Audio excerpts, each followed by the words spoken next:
বিধানসভা লোকসভা ভোটের পর এবার বিধানসভা উপনির্বাচনেও সবুজে সবুজ। 6-এ ছক্কা হাঁকালো তৃণমূল। 6টি বিধানসভা আসনেই জয়ী হলেন শাসক দলের প্রার্থীরা। ক্যান্সারে নেই আর ভয়, NCRI-এ হবে এর জয়। আপনাদের ভরসা নেতাজি সুভাষচন্দ্র বোস ক্যান্সার হসপিটাল। শক্ত ঘাঁটি উত্তরবঙ্গের মাদারিহাট আসনও হাতছাড়া হলো বিজেপির। যে মাদারিহাটে কোনো দিন জেতেনি তৃণমূল, তাও এবার দখলে এলো ঘাসফুলের। 6টি আসনে বিজেপিকে বড়সড় ব্যবধানে হারালো তৃণমূল। ভারতীয় জনতা পার্টি একজন এক এক রকম বলছেন। সুকান্তবাবু একরকম বলছেন, উনি সভাপতি, আর উনি সভাপতি থাকাকালীন ক্রমশ কমছে কমছে কমছে কমছে কমছে।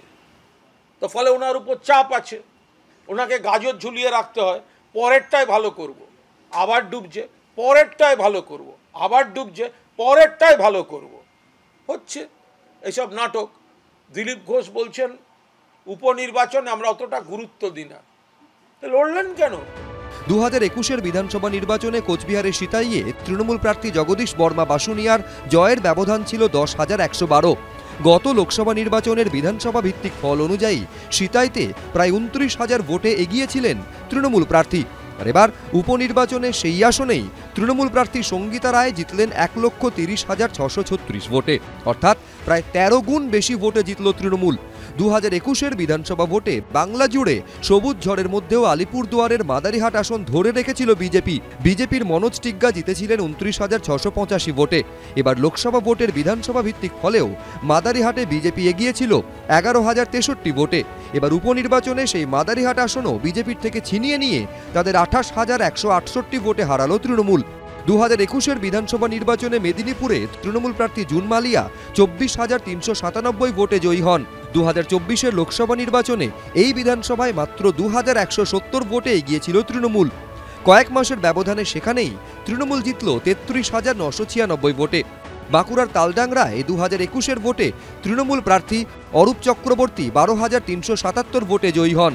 গত লোকসভা ভোটের বিধানসভা ওয়ার্ডে ফলে এই কেন্দ্রে তৃণমূল এগিয়েছিল মাত্র 8,000 ভোটে। এবার উপনির্বাচনে এই আসনেই তৃণমূলের জয়ের ব্যবধান বেড়ে হল 34,082। 2021-এর বিধানসভা ভোটে উত্তর 24 পরগনার হাড়োয়া কেন্দ্রে তৃণমূল প্রার্থী শেখ হাজি নুরুল ইসলাম 80,978 ভোটে জয়ী হন। লোকসভা ভোটে এই বিধানসভায় তৃণমূল এগিয়েছিল 1,10,991 ভোটে।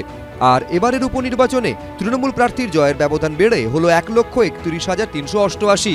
21-এর ভোটে উত্তর 24 পরগনার নৈহাটি বিধানসভায় তৃণমূল প্রার্থী পার্থ ভৌমিক জিতেছিলেন 18,855 ভোটে। গত লোকসভা নির্বাচনে এই বিধানসভায় 15,518 ভোটে লিড ছিল তৃণমূলের। এবারের উপনির্বাচনে পার্থ ভৌমিককে ছাপিয়ে তৃণমূল প্রার্থী সনত দের জয়ের ব্যবধান 49,277। উপনির্বাচনে সবুজ ঝড়ের পর এক্সান্ডেলে মামাটি মানুষকে অভিবাদন জানিয়েছেন মমতা বন্দ্যোপাধ্যায়। লিখেছেন, মামাটি মানুষকে জানায় বিনম্র চিত্তে অভিবাদন। জয় বাংলা। 2026-এ তৃণমূল কংগ্রেস 250-র বেশি সিট পাবে এবং বিজেপির সিটের সংখ্যা 30-এর নিচে নেমে আসবে। উপনির্বাচনে বিপর্যয়ের দায় পরোক্ষে সুকান্ত মজুমদারের নেতৃত্বাধীন রাজ্য সংগঠনের ঘাড়ে ঠেলার চেষ্টা করেছেন শুভেন্দু অধিকারী। আমি বিরোধী দলনেতা, আমি সংগঠনের আভ্যন্তরীণ বিষয়ে নাক গলাই না, যুক্তও থাকি না। আমি শুধু একটা জিনিস উপলব্ধির মধ্যে দিয়ে বলতে পারি, দুটো জিনিস আমার উপলব্ধিতে এসেছে: নির্বাচনমুখী সংগঠন এবং আন্দোলনমুখী দল বা মোর্চা। এটা আমাদের করা উচিত। আমাদের হাতে মাত্র 1 বছর আছে।